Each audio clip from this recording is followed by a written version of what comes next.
Hi welcome to life line. ఈరోజు life లైన్లో PCOD thyroid సమస్యల్ని ఎలా డయాగ్నోస్ చేయాలి, వీటికి ఎటువంటి ట్రీట్మెంట్స్ అందుబాటులో ఉన్నాయి, వీటి గురించి ఎక్స్ప్లెయిన్ చేయడానికి హోమియోకేర్ ఇంటర్నేషనల్ నుంచి డాక్టర్ అంబిక మనతో ఉన్నారు.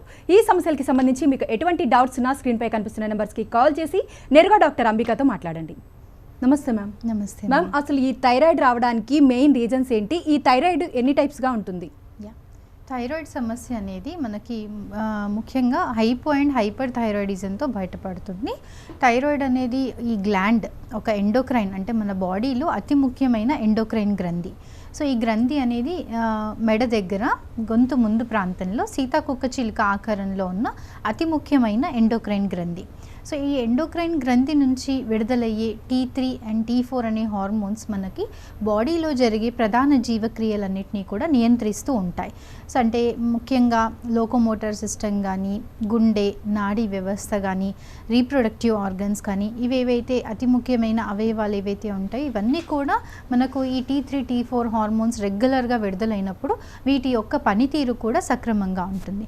అండ్ ఎప్పుడైతే మనకు T3, T4 లెవెల్స్లో హెచ్చు తగ్గులు ఏర్పడుతుంటాయో, అంటే T3, T4 ఫంక్షనింగ్ అనేది తగ్గిపోయినప్పుడు TSH లెవెల్స్ అనేవి ఇంక్రీజ్ అవుతాయి. సో దీని నార్మల్ వాల్యూస్ కనుక తీసుకున్నట్టయితే TSH లెవెల్ 0.35 నుంచి 4.5 వరకు నార్మల్ లిమిట్స్ కింద తీసుకుంటాం.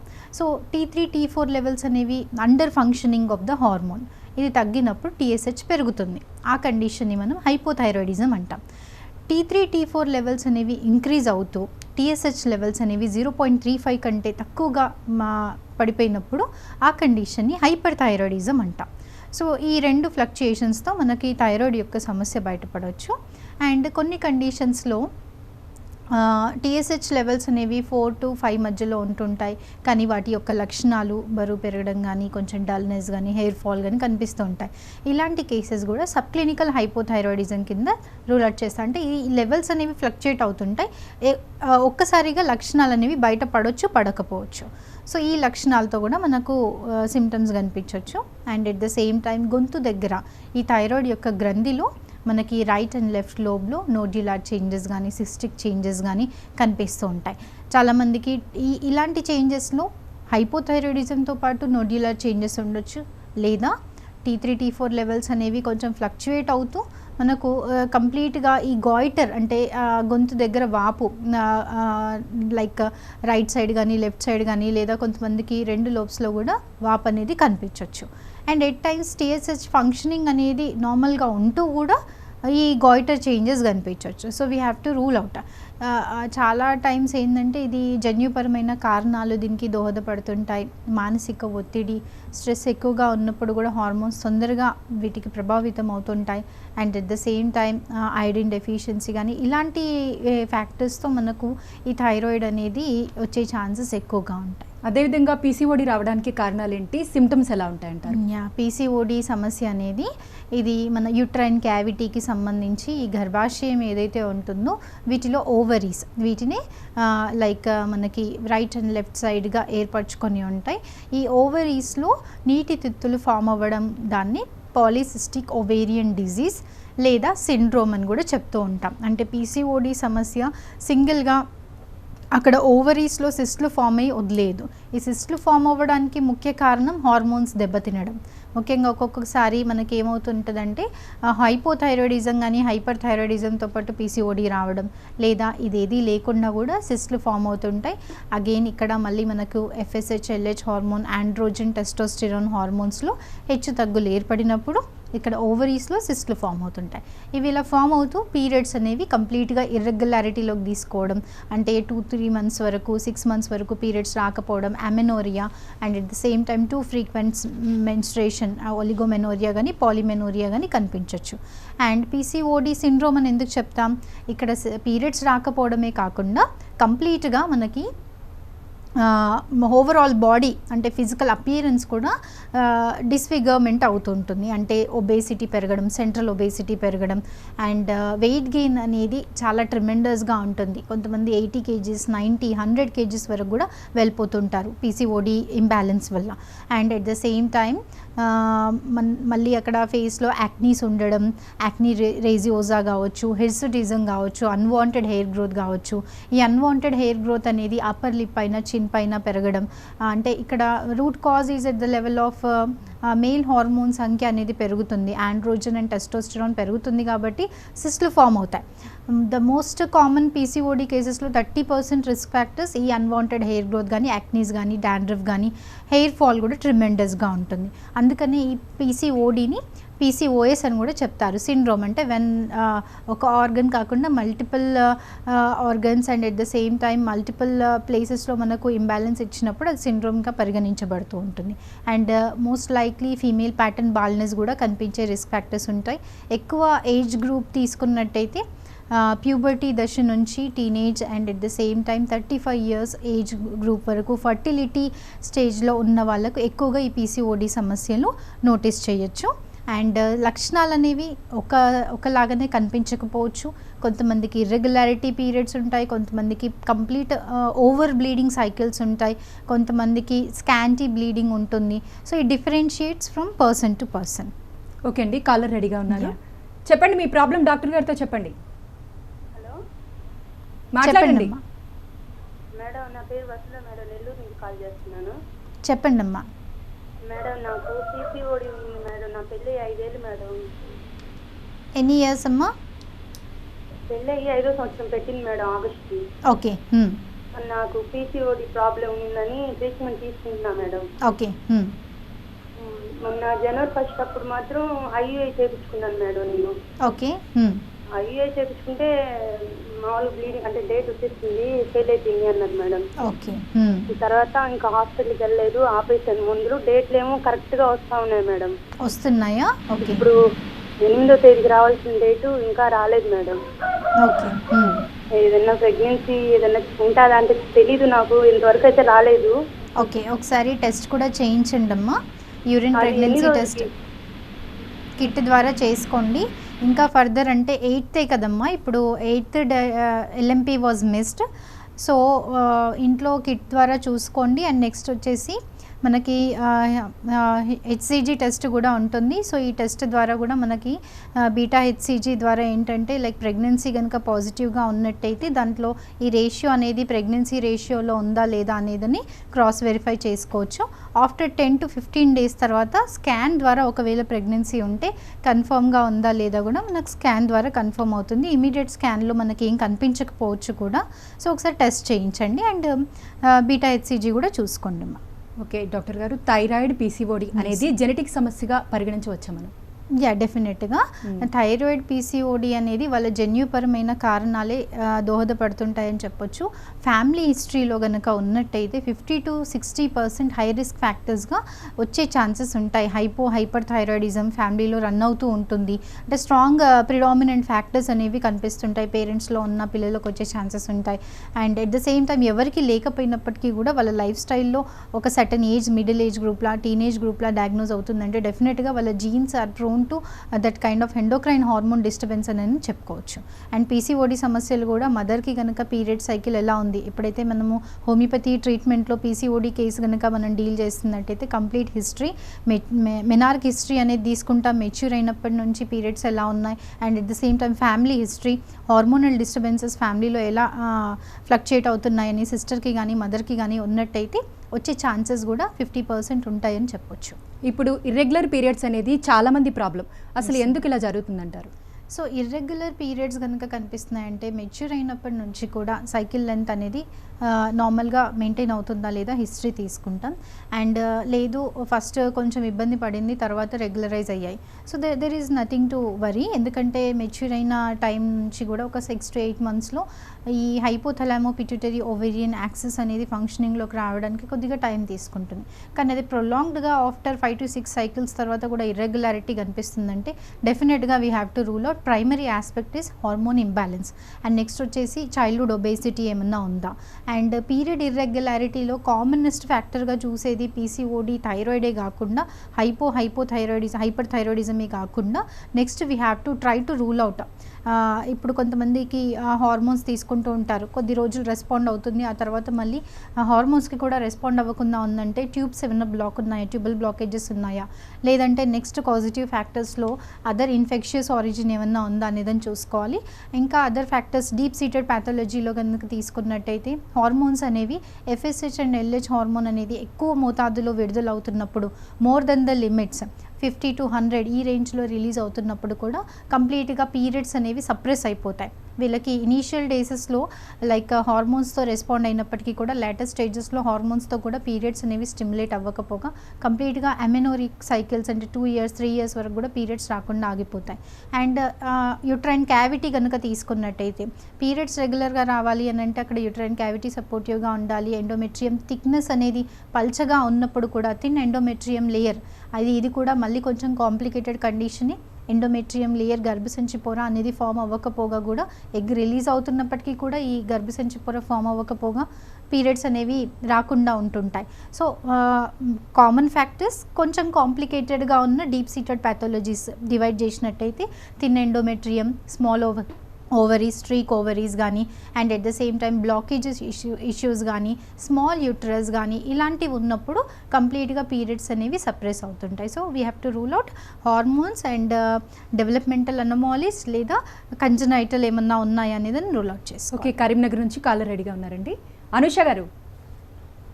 హలో మేడం, నాకు హలో. మ్యారేజ్ అయ్యి 3 years అవుతుంది. మ్యారేజ్ అయ్యాక 3 monthsకి ఒక హలో. క్యారీ అండి. హలో, కొంచెం గట్టిగా మాట్లాడండి. మ్యారేజ్ అయ్యి 3 years అవుతుంది. 1 year లో ప్రెగ్నెన్సీ వచ్చింది, కాకపోతే మిస్క్యారీ అయింది. మిస్క్యారీలో థైరాయిడ్ అన్నారు. ఓకే, TPO టెస్ట్ చేశారు, యాంటీబాడీస్కి చేస్తే అది పాజిటివ్ వచ్చింది.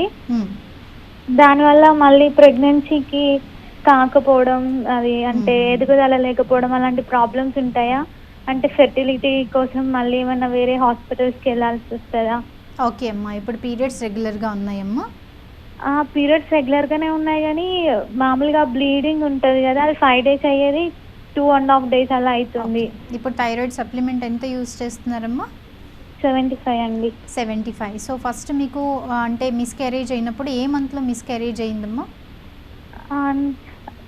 సెకండ్ మంత్ లో యాక్చువల్గా డాక్టర్ స్కానింగ్ చేస్తే అది 4 weeks అంతానే ఉంది, 4 weeks ప్రోటీన్ లేదు అని చెప్పారు, డెవలప్మెంట్ అవ్వలేదు అని అన్నారు. ఓకే, ఫైన్ అమ్మా. సో ప్రెగ్నెన్సీ టైంలోనే థైరాయిడ్ బయటపడింది? అప్పుడే చేసింది. ఓకే, ఫైన్ అమ్మా. సో ఇక్కడ ఏంటంటే లైక్ హైపోథైరాయిడిజం సిమ్టమ్స్ ద్వారా ఒక కారణంగా చూసుకున్నట్టయితే 50% రిస్క్ ఫ్యాక్టర్స్ ఉంటాయి. అంతకుముందు ఎప్పుడు థైరాయిడ్ ఇష్యూ లేదు, ఓన్లీ ప్రెగ్నెన్సీ టైంలో థైరాయిడ్ బయటపడింది. దానివల్ల పిండం యొక్క ఎదుగుదల అనేది ఆగిపోయింది, హార్ట్ రేట్ అనేది డెవలప్ అవ్వలేదు అంటే first primary aspect rule out చేసుకోవాల్సింది ఏంటంటే హైపోథైరాయిడిజం లేదా హైపర్ థైరాయిడిజం. థైరాయిడ్ యొక్క హార్మోన్ విడుదల అనేది చాలా ప్రాముఖ్య రోల్ అనేది ప్లే చేస్తుంది. మొదటి 3 నెలల ప్రెగ్నెన్సీ టైంలో కానీ, లాస్ట్ 3 months ప్రెగ్నెన్సీ టైం అంటే ఫస్ట్ ట్రైమిస్టర్ అండ్ లాస్ట్ ట్రైమిస్టర్లో TSH లెవెల్స్ అనేవి నార్మల్ లిమిట్స్లో ఉండాలి. అంటే TSH లెవెల్స్ బిలో 3 కంటే తక్కువగా ఉంటూ T3 T4 అనేది నార్మల్గా రిలీజ్ అవుతున్నట్టు అయితే ఎట్లాంటి కాంప్లికేషన్స్ కనిపించవు. ఎప్పుడైతే ఎబో 3 and 4 ఎబో ఉన్నట్టయితే ఆ టైంలో మనకి కొద్దిగా రిస్క్ ఫ్యాక్టర్స్ కనిపిస్తూ ఇలా కంజనైటల్ డెవలప్మెంటల్ అనమాలీస్ కనిపిస్తే ఛాన్సెస్ ఉంటాయి. సో యాంటీ TPO కూడా పాజిటివ్ ఉందంటున్నారు కాబట్టి ప్రస్తుతం మీరు సఫర్ అవుతున్న ఇష్యూ హ్యాషిమోటోస్ థైరాయిడైటిస్ అంటారు. సో డెఫినెట్గా ఇక్కడ థైరాయిడ్ ఫ్లక్చుయేషన్స్ అనేవి ఫ్రీక్వెంట్గా కనిపిస్తుంటాయి. అంటే ఈ యాంటీ TPOస్ పాజిటివ్గా ఉండడం కారణంగా 75 పవర్ అనేది ఒక్కొక్కసారి ఎక్కువైపోవడం లేదా కొంచెం డోస్ తగ్గించినప్పుడు లెవెల్స్ కంప్లీట్గా పెరిగిపోవడం లేదా తగ్గిపోవడం ఇలాంటి ఫ్లక్చుయేషన్స్ కూడా ఉంటాయి. సో కీన్ మానిటరింగ్ చేసుకుంటూ ప్రెగ్నెన్సీకి ప్లాన్ చేసుకోండి. And at the same time ఫ్రీక్వెంట్గా లైక్ ఎగ్ ఎంత ఫ్రీక్వెంట్గా స్టడీ చేసినప్పుడు ఎంత quality egg matured follicle release అవుతుందా లేదా కూడా మానిటర్ చేసుకోండి. ఎలాంటి కాంప్లికేషన్స్ ఉండదు. మానిటర్ చేసుకోకుండా ఉన్నప్పుడే మనకి మిస్క్యారేజ్ కాంప్లికేషన్ కనిపించే ఛాన్సెస్ ఉంటాయమ్మా. సో మనకి హోమియోపతిలో దీనికి సపోర్టివ్ ట్రీట్మెంట్ కూడా ఉంటుంది. డాక్టర్ గారు, ఇప్పుడు థైరాయిడ్ లేడీస్లో జెంట్స్లో ఒకే విధంగా ఉంటుందా? ఒకవేళ జెంట్స్లో ఉంటే వాళ్ళు ఎటువంటి ఇన్ఫర్టిలిటీ సమస్యలు ఫేస్ చేయాల్సి ఉంటుంది? డెఫినెట్గా థైరాయిడ్ ఫ్లక్చుయేషన్స్ అనేవి male and gender wise male and female ఫ్యాక్టర్స్లో తీసుకున్నట్టయితే హై రిస్క్ ఫ్యాక్టర్స్ 60% కారణాలు స్త్రీలలో వచ్చినప్పటికీ కూడా హార్మోన్ డిస్టర్బెన్స్ అనేది ఇద్దరిలో కూడా సమానంగా చూపిస్తుంది. ఇది వరకు మనం చెప్పుకున్నట్టు ఈ యొక్క హార్మోన్ రోల్ అనేది మేజర్ ఆర్గన్స్ పైన చూపిస్తూ ఉంటుంది. కాబట్టి reproductive organs, male reproductive organs అంటే మేల్ ఫ్యాక్టర్స్లోకి సంతానలేమి కారణాలు తీసుకున్నట్టయితే ఈవెన్ హార్మోన్ ఇంబ్యాలెన్స్ కారణంగా స్పామ్ కౌంట్ అనేది తగ్గిపోవడం, కంప్లీట్గా ఫీమేల్ హార్మోన్ డామినెన్స్ ఎక్కువ ఉందనుకోండి, లైక్ FSH హార్మోన్ ఇంక్రీజ్ అయినప్పుడు ఈ కండిషన్స్లో వీళ్ళ కంప్లీట్ అజూస్పోమియా కండిషన్ అంటే వీర్య కణాలు కంప్లీట్గా జీరో ఉండడం. నెక్స్ట్ వచ్చేసి హైపో అండ్ హైపర్ థైరాయిడిజం లక్షణాలతో మేల్ ఫ్యాక్టర్స్లో ఉన్నట్టయితే కొద్దిగా సిమెన్ అనాలిసిస్లో కంప్లీట్ కౌంట్లో కూడా తగ్గిపోవడం, ఒలిగోస్పోమియా ఉండడం లేదా మొటిలిటీ డిఫెక్ట్స్ కనిపించడం అనేది నోటీస్ చేస్తుంటాం.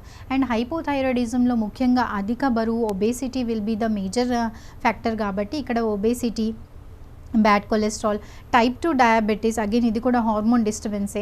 ఇలాంటి ఫ్యాక్టర్స్లో కూడా కణాల సంఖ్య అనేది తగ్గడానికి హై రిస్క్ ఫ్యాక్టర్స్ ఉంటాయి. So whenever we are taking an infertility case, ఇక్కడ ఇద్దరి రిపోర్ట్స్ అనేవి మ్యాండేటరీగా చూడడం జరుగుతుంది. వాళ్ళ రిపోర్ట్స్లో ఎక్కడిక్కడ లోపాలు ఉన్నాయి అవి రెండు కూడా కన్సిడర్ చేసి ఇద్దరికి కనుక at a time treatment start చేస్తే కన్సీవింగ్ క్యాపబిలిటీ అనేది కొంచెం తొందరగా ఇంప్రూవ్ అవ్వడానికి ఛాన్సెస్ ఉంటాయి. ఓకే, హైదరాబాద్ నుంచి కాలర్ రెడీగా ఉన్నారండి. గంగమణి గారు, హలో హలో, మాట్లాడండి డాక్టర్ గారితో. మేడం నాకు మెన్స్ అవ్వక 6 months అవుతుంది మేడం. ఓకే, అయితే మేడంకి కలిసాను మేడం, గైనకాలజిస్ట్ మేడంకి కలిస్తే స్కానింగ్ తీశారు మేడం. ఓకే, స్కానింగ్ తీస్తే ఏమన్నా ప్రాబ్లం ఉందా మేడం అంటే లేదనేసి అంటున్నారు మేడం. ఓకే, మళ్ళీ ప్రెగ్నెన్సీ కన్ఫర్మా లేదా అని అడిగితే లేదమ్మా అని చెప్పేసి నాకు టాబ్లెట్ ఇచ్చేస్తుంది మేడం. ఓకే, ఇప్పుడు నుంచి 2 times అయింది మేడం. మళ్ళీ కంటిన్యూ అలాగే అవుతుంది మేడం. అవ్వక ఇంకా 4 months అవుతుంది మేడం. ప్రాబ్లం ఏంటో తెలియట్లేదు. ఓకే. ఏజ్ ఎంతమ్మా? 21 years మేడం. 21 years. వెయిట్ ఏమైనా పెరిగారమ్మా? అంటే వెయిటా మేడం 35 ఉన్నారు. ఏజా వెయిట్ అమ్మా? Age 21 years madam. Okay, weight ఏమో 35. ఓకే, ఫైన్ అమ్మా. సో గర్భసంచి స్కాన్ అనేది క్లియర్గా ఉందమ్మా? అవును మేడం. ఓకే, వన్స్ ఒకసారి క్రాస్ వెరిఫై కూడా చేయాల్సి ఉంటుంది. 6 months పీరియడ్ రాలేదు, హార్మోన్స్తో పీరియడ్ వచ్చింది. అండ్ నెక్స్ట్ మళ్ళీ ఇప్పుడు 3 to 4 months నుంచి అమెనోరియాలో ఉన్నారు, అంటే పీరియడ్స్ రాలేదు, absence of menses. And first of all మీ వెయిట్ 35 అన్నారు. ఈ 35 కూడా అండర్ వెయిట్, మాల్ నరిష్మెంట్ అని తీసుకోవచ్చు. ఒకసారి ట్యూబ్ టెస్ట్ కూడా చేయించండి అమ్మా. 6 months వరకు కూడా బ్లాక్ అయిపోయింది పీరియడ్స్ అని అంటే ముఖ్యంగా ట్యూబ్స్ అనేవి పెటెంట్గా ఉన్నాయా లేదా అనేది చూసుకోవాలి. దాంతోపాటు రక్తహీనత ఏమైనా ఉందా, ఈవెన్ మాల్ నరిజ్డ్ అండ్ ఐరన్ శాతం అనేది తక్కువగా ఉండడం వల్ల కూడా మనిషి వీక్గా ఉన్నప్పుడు కూడా బాడీ ఏ రకంగా కూడా సహకరించకపోవడం అనేది నోటీస్ చేస్తుంటాం. So haemoglobin levels, tube test అనేది చేయించుకోండి, థైరాయిడ్ ప్రొఫైల్ కూడా చేయించుకోండి. చాలా అండర్ వెయిట్లో ఉన్నారు. ఈ రిపోర్ట్స్ని బట్టి ప్రాపర్ సజెషన్ అనేది ఇస్తూ దాన్ని బట్టి ఎక్కడ ప్రాబ్లం డీప్ సీటెడ్గా ఉంది దాన్ని బట్టి కనుక ట్రీట్మెంట్ ఇచ్చినట్టయితే మీకు పీరియడ్స్ రెగ్యులరైజ్ అవుతాయి అండ్ కన్సీవింగ్ క్యాపబిలిటీ కూడా ఇంప్రూవ్ అవుతుందమ్మా. ఓకే, హైపర్ థైరాయిడ్, హైపోథైరాయిడ్, ఈ రెండిట్లో దేనిలో ఎక్కువ కాంప్లికేషన్స్ ఉంటాయంటారు? హైపోథైరాయిడిజం అంటే ఇక్కడ ఆర్గన్ యొక్క ఫంక్షనింగ్ అనేది అండర్ ఫంక్షనింగ్, అంటే అవయవాల యొక్క పనితీరు అనేది స్లో అండ్ స్లగ్గిష్గా మారుతుంది. అంటే బాడీ కూడా స్టాగ్నెంట్గా స్లోగా ఉంటారు. And at the same time వీళ్ళ బాడీలో క్యాలరీస్ అనేవి బర్న్ అవ్వవు. వీళ్ళకి ఆకలి వేయకపోయినా వెయిట్ పుట్ ఆన్ అవుతుంటారు. Root cause is at the level of calories can burn out. And hyper థైరాయిడిజంలో అవయవాల యొక్క పనితీరు అనేది వేగం అవుతుంది, ఎందుకంటే T3, T4 లెవెల్స్ అనేవి ఇంక్రీజ్ అవుతున్నాయి. TSH is going in to crisis. So ఇట్లాంటి టైంలో అవయవాల యొక్క పనితీరు అనేది వేగం అవుతుంది. అండ్ 20% పాజిటివ్ ఫ్యాక్టర్స్ మనం హైపర్ థైరాయిడిజం అంటే రిస్క్ ఫ్యాక్టర్స్ హైపర్ థైరాయిడిజంలో కేసెస్ మాత్రమే చూస్తుంటాం. ఈ హైపర్లో ఏమవుతుంటుందంటే వెయిట్ రిడక్షన్, ఆకలి విపరీతంగా ఉంటుంది, వెయిట్ కూడా చాలా ఫాస్ట్గా తగ్గిపోతుంటారు. ఏ పేషెంట్ని చూసినప్పటికీ కూడా నాట్ మోర్ దెన్ 40-45 kgs ఉండరు. ఎందుకనంటే ఎమాసియేషన్, వీక్నెస్ ఎక్కువగా ఉంటుంది. ఎందుకంటే బాడీ ఫంక్షనింగ్ చాలా ఫాస్ట్గా ఉంది. 3 to 4 క్లాసికల్ సిమ్టమ్సే చూస్తాం హైపర్ థైరాయిడిజంలో. హైపోలో కనుక చూసుకున్నట్టయితే హెయిర్ ఫాల్ ఉంటుంది, వెయిట్ గెయిన్ ఉంటుంది, అన్ఎక్స్ప్లెయిన్డ్ వెయిట్ గెయిన్ కానీ, ఫేస్లో ఒక ప్లంపీనెస్ కానీ, ఫ్లష్ అయినట్టు ఉండడం, ఎక్కువగా నిద్రపోవాలనిపించడం, బాడీ యాక్టివ్గా ఉండలేకపోవడం, వాతావరణంలో చలి ఏమాత్రం తట్టుకోలేకపోవడం, పీరియడ్స్ ఇర్రెగ్యులారిటీ లేదా ఇన్ఫర్టిలిటీ రిస్క్ ఫ్యాక్టర్స్ కానీ, కాన్స్టిపేషన్, అర్టికేరియా అంటే స్కిన్ ర్యాషెస్ లాంటి కాంప్లికేషన్స్తో ఏదైనా ఒక సిమ్టమ్తో మనకు హైపోథైరాయిడిజం బయటపడవచ్చు. చిన్నపిల్లల్లో కూడా మనకు కాన్స్టిపేషన్ లాంగ్ టర్మ్గా కనిపిస్తున్నట్టయితే హైపోథైరాయిడిజమా, థైరాయిడ్ లెవెల్స్ అనేవి క్రాస్ వెరిఫై చేసుకోవాలి. హైపర్లో ఏంటంటే క్లాసికల్ సిమ్టమ్, వీళ్ళు కంప్లీట్గా వీక్గా మాల్ నరిష్డ్గా కనిపిస్తారు and at the same time severe joint pains ఉంటాయి. అండ్ నెక్స్ట్ వచ్చేసి కన్నుగుడ్లు రెండు కూడా బయటికి పొడుచుకొని వచ్చినట్టు ఎగ్జాప్థాల్మస్ కండిషన్ అంటాం దీన్ని. And at the same time చేతుల్లో కాళ్ళల్లో ఫైన్ ట్రెమర్స్ అనేవి, వణుకు అనేది కనిపిస్తూ ఉంటుంది. అండ్ నెక్స్ట్ వచ్చేసి గుండె దడ, పాల్పిటేషన్స్ ఎక్కువగా ఉండడం. అండ్ వీరిలో ఫోబియా కానీ, యాంగ్జైటీ కానీ, డిప్రెసివ్ మూడ్స్ కానీ ఎక్కువగా ఉంటుంటాయి. వై బికాస్ అక్కడ బాడీలో ఈ fast increase in the functioning of the hormones అనేవి, మన మెటబాలిక్ రేట్ అనేది ఇంక్రీజ్ అవుతుంది, ఫంక్షనింగ్ కూడా ఇంక్రీజ్ అవ్వడం వల్ల కంప్లీట్ సిస్టమ్ అంతా కూడా దెబ్బతింటుందని చెప్పుకోవచ్చు. అండ్ ఈ కేసెస్లో ఏంటంటే severe joint pains with rheumatoid arthritis develop అవ్వచ్చు, లేదా చాలా డిప్రెసివ్ మూడ్స్లోకి వెళ్ళిపోవడం, యాంటీ డిప్రెషన్స్ పైన డిపెండ్ అవ్వడం, ఇలాంటి కేసెస్ కూడా మనం ఎక్కువగా హైపర్లో నోటీస్ చేస్తుంటాం. ఓకే, కాలర్ రెడీగా గాయిటర్ కూడా. ఓకే, కాలర్ రెడీగా ఉన్నారండి. హైదరాబాద్ నుంచి శ్రావ్య గారు హలో, మాట్లాడండి డాక్టర్ గారితో. నా ఏజ్ 24 మేడం. కొంచెం గట్టిగా మాట్లాడండి శ్రావ్య గారు. హలో, నా ఏజ్ 24. ఓకే అమ్మా, పెట్టి కాలేదు. చెప్పండి అమ్మా. అయితే ఒక 2 months బ్యాక్ పీరియడ్ ఇర్రెగ్యులర్గా వస్తే డాక్టర్ దగ్గర చెక్ చేయించుకున్నాను. ఓకే, సో T3 T4 నార్మల్గానే ఉంది, TSH మాత్రం 6.5 అలా ఉంది. ఓకే, 6.5 అలా ఉంది. ఓకే శ్రావ్య. సో కొంచెం హెయిర్ లాస్ అనేది ఉంటుంది బాగా. ఓకే, సో ఇదేమైనా తగ్గే ఛాన్స్ ఉందా? డోస్ మాత్రం 25 mg ఇచ్చారు డాక్టర్. 25 mcg ఇచ్చారు. ఓకే, డెఫినెట్గా తగ్గుతుందమ్మా. ఓకే, హెయిర్ ఫాలే కాకుండా హెయిర్ ఫాల్ అవుతుంది బాగా, and at the same time కొంచెం బాడీ వీక్నెస్ అలా అలా అనిపిస్తుంది. ఓకే, సో దీనికి ఫుడ్ ఏమైనా కంట్రోల్ చేయమంటారా? అంటే స్పెషల్గా ఫుడ్ ఏమైనా తీసుకోవడం? ఓకే, డెఫినెట్గా అమ్మా. సో ఇప్పుడు మీరు హైపోథైరాయిడిజం, TSH లెవెల్స్ అనేవి 6.5 అండ్ 2-3 months బ్యాక్ కొంచెం పీరియడ్లో ఇర్రెగ్యులారిటీ కనిపించింది, అంటే హార్మోన్ డిస్టర్బెన్స్ అనేది స్టార్ట్ అయ్యింది. సో ఇందులో ఏంటంటే weight management is very important. And 23-24 years అని చెప్తున్నారు. పీరియడ్స్ మీరు ప్రాపర్గా యోగా కానీ, సైక్లింగ్ కానీ ఇలాంటి యాక్టివిటీస్ ఏమైనా చేస్తూ మెడిటేషన్ లాంటివి చేస్తున్నట్టయితే డెఫినెట్గా హార్మోన్స్ రెగ్యులరైజ్ అవ్వడానికి 50% హెల్ప్ చేస్తాయి. ఈ కండిషన్ని మీరు కంప్లీట్గా రివర్ట్ కూడా చేసుకోవచ్చు విత్ ప్రాపర్ డైట్. అంటే డైట్లో ఏంటంటే మీకు ఆల్రెడీ హైపోథైరాయిడిజంలో ఇదివరకు చెప్పినట్టు కొంచెం మీకు క్యాలరీస్ అనేవి చాలా స్లోగా బర్న్ అవుతుంటాయి కాబట్టి తప్పకుండా కొంచెం వర్కౌట్ అనేది important. And junk food consumption అనేది తగ్గించుకోవాలి. అండ్ థైరాయిడ్ సప్లిమెంట్ అనేది వాడుతూ ఉండండి. మళ్ళీ ఒకసారి లెవెల్స్ అనేవి రిపీట్ చేయండి. 25 అనేది అడ్జస్ట్ అవుతుందా లేదా క్రాస్ చెక్ చేసుకుంటూ ఉండాలి. హోమియోపతి పార్ట్ కనుక అప్రోచ్ అయినట్టయితే డెఫినెట్గా ఈ స్టార్టింగ్ స్టేజ్లో దీన్ని కంప్లీట్గా కూడా క్యూర్ చేసుకోవచ్చు కాన్స్టిట్యూషనల్ మెడిసిన్ ద్వారా. ఓకే, ఇమ్యూనిటీ బూస్టప్కి హోమియోపతిలో ఉన్న ట్రీట్మెంట్స్ ఏంటి? సో ఇమ్యూనిటీ మనం హోమియోపతి ట్రీట్మెంట్ వైజ్ వచ్చినట్టయితే ఏ కండిషన్తో పేషెంట్ అప్రోచ్ అయినప్పటికీ కూడా ఇమ్యూనిటీ అండ్ ససెప్టబిలిటీ అనేది మ్యాచ్ చేసుకుంటాం.